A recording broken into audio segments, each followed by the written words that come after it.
Hey guys, this is Domina Gray. I am back working on this beautiful table again. So this is a very special table and I actually need to create a big hole in it. So what I'm going to do is unwrap this. So this is, what are these things called? A hole saw. So we're gonna use this to drill a perfect hole in this table, okay? So we have this part, and now we need to open this guy up and attach this piece together.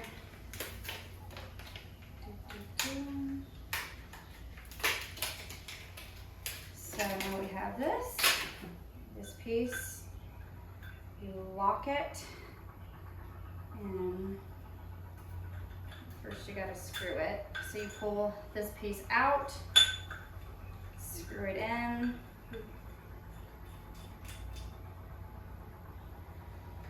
then you line up these holes on the other side so that can pop through and stabilize it, okay? So we have this piece. We're gonna hook this into the drill here in a second, but I already have a measurement line of where I need to go. So here's what I'm gonna do.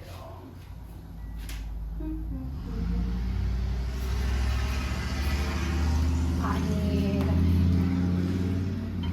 something that's a straight line. I'm just gonna use this. I guess I could have used a piece of wood, but it doesn't matter. So from here, we're gonna make sure this is lined up. And we're gonna find where the 1 foot mark is, because this is 2 feet long. So from here, we're gonna mark that off, but first, I need a pencil.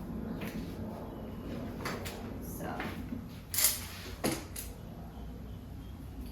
foot, there's 1 foot mark. I want it right about there. So, 1 foot. And I'm gonna line this up.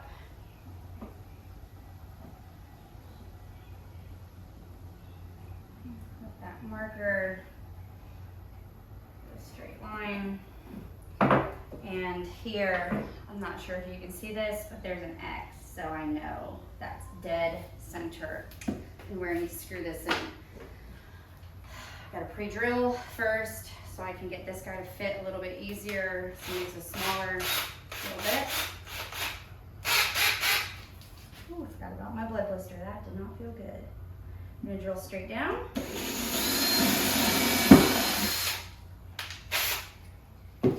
Pre-drilled the hole. I could probably use a bigger bit. I'm going to do it just in case. Not that this has to be completely perfect, because this piece of it will be missing. A wee little bit thicker.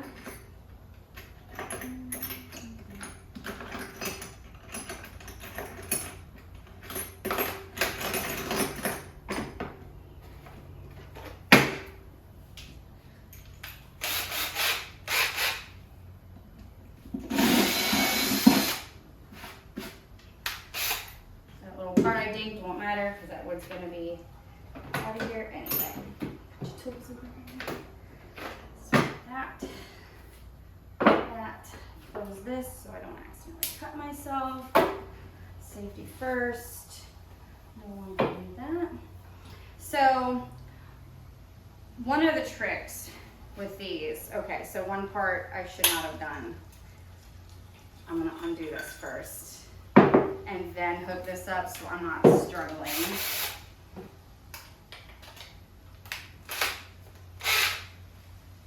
Make sure it's locked.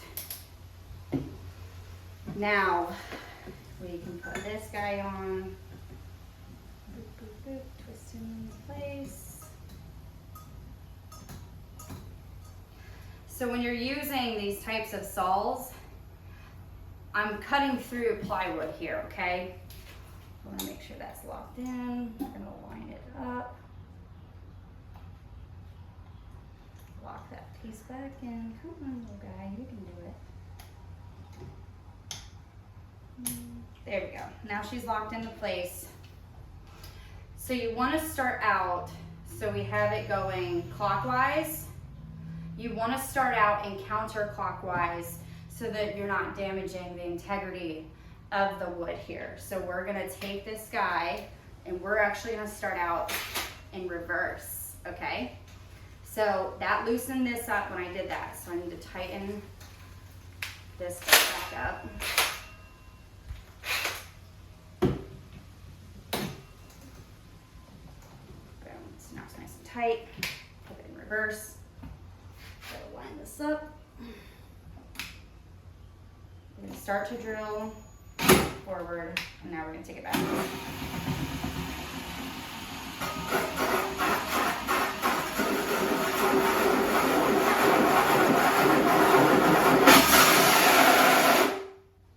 So now that we have that, there's no fraying of the top piece of the wood. I'm gonna take a little bit deeper.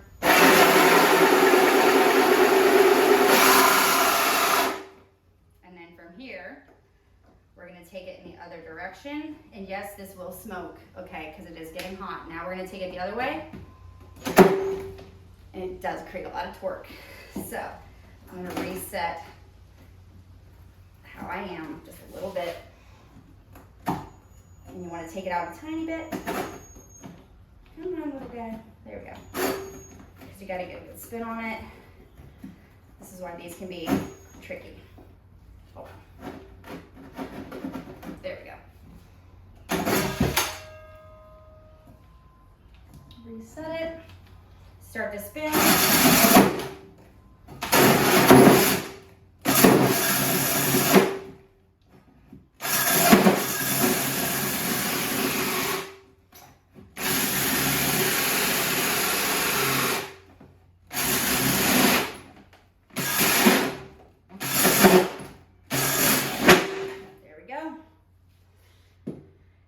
Piece is out.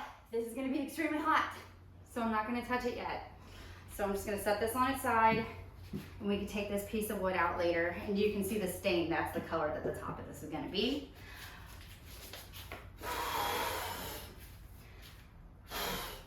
Get a little bit of sandpaper.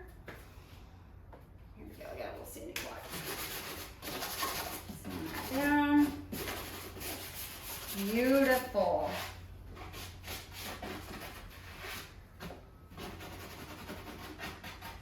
So that, my friends, is how you use a hole saw.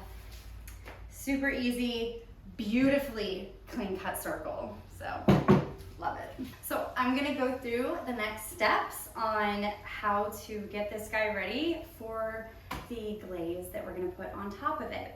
The main thing is I need to go through and I need to fill in these holes and clean up some of the edges. Let that dry, and then I'll sand it down. After I sand it down, I'm gonna put some stain on it, and then we'll move on to the glaze.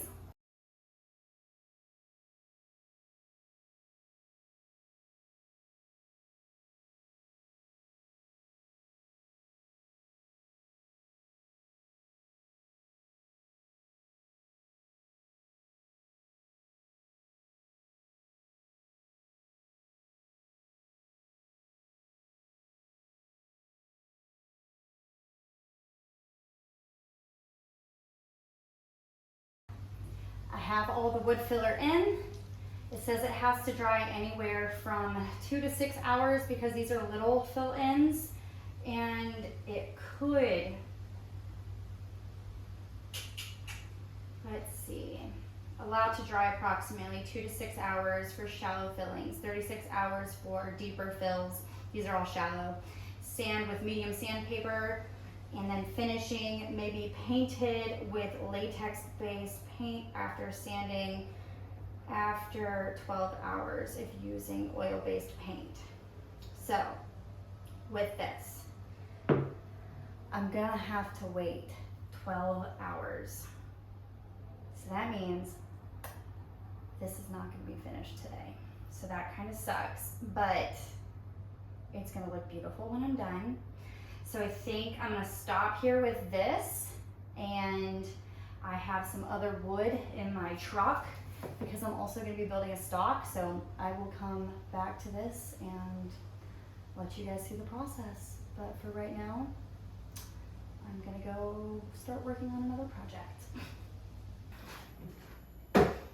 It's time. The wood filler is dry. I'm going to sand this down. After it is sanded, then I'm gonna go through and stain it. And if you've been watching my other stuff, maybe you've already seen that I've been making a stock. And I will go through and I'll be staining this also at the same time, okay? Whew. It's time to get started.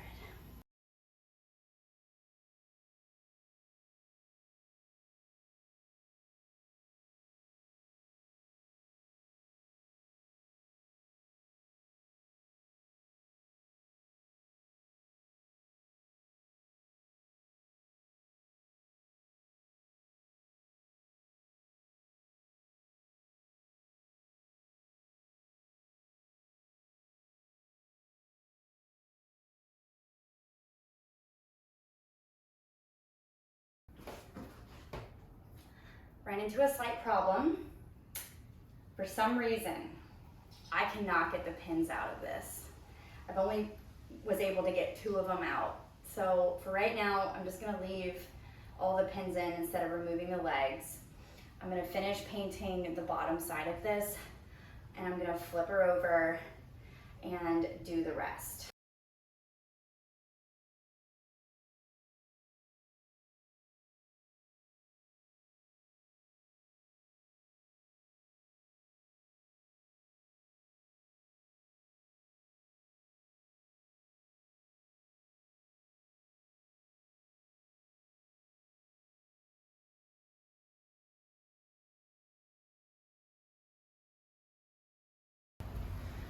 All right, I thought I was losing my mind. I could not get the pins out, and I literally am doing it with a wrench, and it's working perfectly. So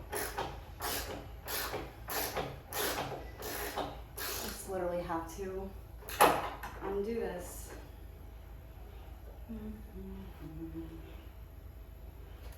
To get all the pins out. So there we go, problem fixed. Now I don't have to worry about when I do the epoxy, because I didn't want these getting stuck in case I need to take the legs out and put this somewhere, you know. All right, this part is looking awesome. Check that out.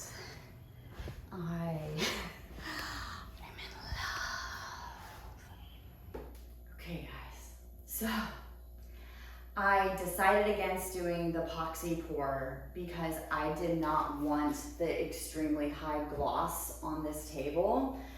Instead, I went with polyurethane, and this is satin, so I'm not gonna have that shine that I would have had if I used that crazy epoxy stuff, that really high gloss. So I'm very happy with this.